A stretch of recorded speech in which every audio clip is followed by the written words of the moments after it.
Okay, let's unpack this. Because if you've ever felt like building those fundamental healthy habits, the kind that, truly stick, feels like it requires either hours of your time, a subscription to some fancy gym, or just a confusing amount of equipment. Well, today is your ultimate shortcut. We are diving deep into enduring wellness, boiling it all down into two simple, evidence-based routines.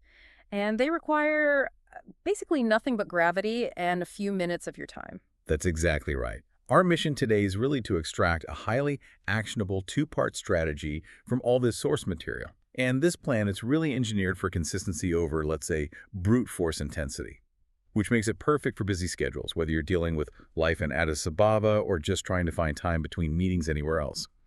We're talking mental fitness through meditation and physical fitness with a 10-minute home workout. And we're giving you more than just a list. We're giving you the context behind it. A pathway to feel really well informed about why these two habits, meditation and movement, are, well, the foundation of resilience and how you can start doing them immediately. So let's jump right into part one, mental fitness. What's fascinating here is that the sources, they immediately ground meditation in hard science. They move right past any of the mystical stuff. They cite research from Harvard from 2025, showing that just 8 weeks of daily practice can reduce perceived stress by a staggering 40%. Wow, 40%. 40%. Plus, it significantly improves cognitive focus and can even help regulate blood pressure. It is, quite literally, mental fitness training. That is a massive return on investment for just a few minutes a day. It really shows that the goal isn't to empty your mind, which, is impossible. It's more about training the mind to focus, to observe that stream of thoughts we all have without judgment. And the sources say to start small, just 5 to 10 minutes a day, which is key for actually sticking with it. And you don't need anything complex to start. For beginners, you can essentially choose between two powerful methods. First, there's mindfulness, which is simply paying attention to the present moment, anchoring yourself to your breath, or maybe the sounds around you. But the sources also highlight something called loving kindness, or metta. I found that note on Meta really interesting. The sources suggest it's excellent for integrating into the social fabric of a communal culture, like in Ethiopia. Absolutely.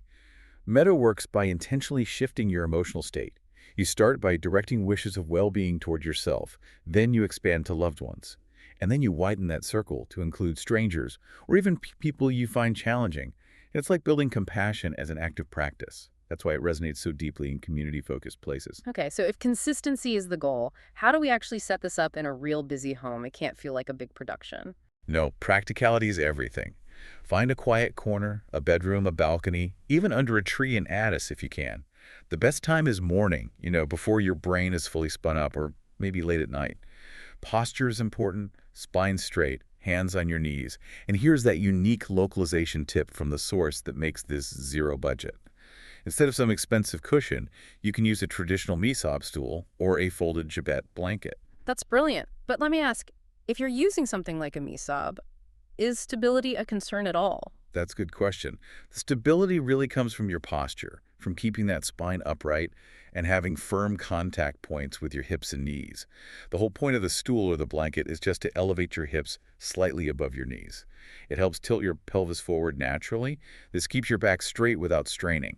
So a misob is actually kind of ideal. All right, let's walk through the actual script. This is where we go from theory to practice, the 5-minute beginner script. And this technique is designed to slow everything down and do it quickly. You start by closing your eyes, or you can just have a soft downward gaze. And the breathing count is really crucial here. Inhale slowly to a count of 4. Hold for 2, then a longer exhale, slowly, deliberately, to a count of 6. And we really need to dive into the why on that. Why the longer exhale? Yeah, what's the mechanism? It's the key to activating your parasympathetic nervous system. That's your body's rest and digest mode. Yeah. You are manually telling your nervous system to hit the brakes on stress. That shift from, fight or flight to a state of calm is the real payoff of that 4-6 count. And when your mind inevitably wanders, which it will, probably multiple times in 5 minutes, you don't scold yourself. That's so important. Exactly. The anchor, that sensation of the breath at your nostrils or your belly rising and falling, that's your lifeline. When a thought pops up, you just acknowledge it. Maybe you label it like planning or worrying, and then you just gently return to the breath. You don't get sucked into the story. That simple act of returning, that's the mental push-up. That's what builds focus. I love the pro tip in the source about using local reminders as cues, like hearing the Ethiopian church bells or the azanan and using that as a trigger to just take a few mindful breaths wherever you are. That's genius. That kind of seamless integration is what makes it stick. But we should address the common challenges. What if someone is thinking, my mind just won't stop? Well, that labeling fix is the answer. If you catch yourself planning dinner for 3 minutes straight, you just label it in your head, planning, planning, planning, and then come back to the breath. You just interrupt the narrative without any judgment. And for that classic excuse, I have no time, the sources have these great adaptations. They say, use transition time. Do it while you're waiting for water to boil for your shiro, or while the dorowat is simmering. It transforms that dead waiting time into focused wellness time. That's so smart. I remember trying to do that while waiting for coffee to brew, and the smell was always so distracting. It takes real focus. It does, but by anchoring to your breath, you maintain control even with strong sensory input. And to build this into a real habit, the recommendation is clear. 5 minutes a day for 7 days straight. Use the Seinfeld method. Don't break the chain. Put a big X on a calendar every day you do it. So the immediate benefit is that 40% stress reduction. But long term, the Mayo Clinic studies cited in the source confirm this daily practice leads to reduced anxiety, better focus, which is huge for students before an exam, and better sleep. Very helpful for those hot Addis nights. It all connects consistency to resilience. And they suggest ending your session with this really nice gratitude twist. The phrase Salam li Ixiaber, which means peace to God. It wraps up the mental training with an intentional moment of gratitude, a strong emotional close. A perfect transition from mental resilience to physical resilience. And here's where it gets really interesting. Part two, the 10-minute home workout. This isn't about getting shredded. It's a full body circuit designed to rapidly boost your energy, burn about 100 calories, and fit snugly between, say, an Injera breakfast and your commute. The idea is to do it 3 to 5 times a week. The whole philosophy here is zero excuse movement. Like you said, no equipment needed at all. It's all body weight. So let's break down the structure. It's a 7-minute active circuit. You repeat this 2 or 3 times, which gets you to that 10-minute goal with transitions. And it's very deliberately structured. It has to be. In 10 minutes, you can't waste any time. The structure alternates between high-impact cardio and time under tension moves. It starts with 1 minute of jumping jacks. That's your non-negotiable warm-up. Then you go straight into 1 minute of bodyweight squats. Form is key here. Sit low like you're aiming for a chair. Make sure your knees track over your toes. Foundational strength. Followed immediately by the upper body. 1 minute of push-ups, and you can modify your knees if you need to. Then, that's followed by a solid minute of pure core stabilization with the plank hold. Just maintaining a straight line from head to heels. That push-up and plank combo is extremely efficient. Then we spike the cardio again. A minute of mountain climbers, alternating your knees to your chest to get that heart rate back up. Then the cool down phase begins, which is crucial. A minute of a wall sit, back flat against the wall, thighs parallel to the floor. Then finally, 1 minute of deep breathing and stretching to bring everything back down. Now, even though it's streamlined, is there a risk that by only doing 15 minutes total with the meditation, that people might feel like they aren't doing enough and then just quit? That's a great question, but the sources really emphasize that the risk of burnout from a 10-minute workout is practically zero, while the chance of staying consistent is extremely high. The key is knowing you're hitting multiple targets, cardio, strength, core in that compressed window. It's about maximizing metabolic impact, not just volume. And we have to highlight the form tips. When you're moving quickly, never lock your knees. Always keep them soft. For all the movements, maintain a flat back, especially during push-ups and planks, to protect your spine. And remember that breath cue again. Exhale on the effort. So as you push up from the floor, for example. Right. And once 10 minutes starts to feel easy, the progression is simple.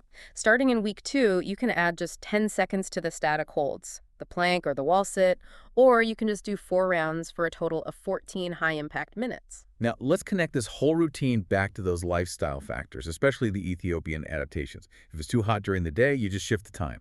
Do it at 6 a.m. or later in the evening, maybe around 8 p.m. indoors when it's cooler. And if you don't have a lot of space, you can just use a bedroom corner, or if you have access to one, a rooftop. Zero excuses, right? Post-workout fuel is so important. We're not talking about processed recovery drinks. The source suggests a simple banana with peanut butter, or, and this is culturally relevant and power-packed teff porridge. This is a major insight. I want to spend a moment on teff porridge. Why is that a superior local recovery fuel compared to, say, just a handful of nuts? Well, teff is a nutritional powerhouse. It's naturally high in iron, which is essential for oxygen transport. But critically, it's a complete protein. For post-workout recovery, you need carbs for glycogen and protein for muscle repair. Teff gives you high fiber, complex carbs, and protein all in one. It's a culturally sustainable, high-impact fuel source. That integration of local, accessible superfoods is what makes this whole plan so robust. So let's synthesize the enduring wellness combo, daily routine. It creates a simple 15-minute block that's very hard to derail. At 6:00 a.m., you do your 5-minute meditation, maybe sitting on your jabete. At 6:05 a.m., you hit the 10-minute workout. By 6:15, you're drinking water, doing that final stretch, and you're ready to face the day calmer and stronger. And they suggest ending your evening with 3 intentional deep breaths before sleep just to maintain those benefits. That is just such a streamlined, resilient approach. It proves you don't need a huge budget or massive blocks of time to fundamentally change your physical and mental well-being. And that reinforces the whole value proposition. Hmm. If you start today, and remember, even just 5 minutes counts, this combo leads directly to a calmer mind and a stronger body. It results in a truly resilient you. So we've gone from the science of mental training, understanding that parasympathetic nervous system response, all the way to a full body circuit, complete with local adaptations for consistency, zero excuses. And this raises an important question based on the source material. This whole plan offered customization options. It's just that this routine is really just a starting point, something to be tailored to specific needs. So we leave you with this final thought. What topic within this wellness routine appeals most to you for a deep dive next? Is it maybe seeking out a guided audio in Amharic to really localize the meditation experience? Or exploring meditation tailored specifically for something acute like exam stress? Or perhaps designing a specialized workout with a TEF-inspired recovery meal plan? The path to knowledge is open and the tools are already in your hand.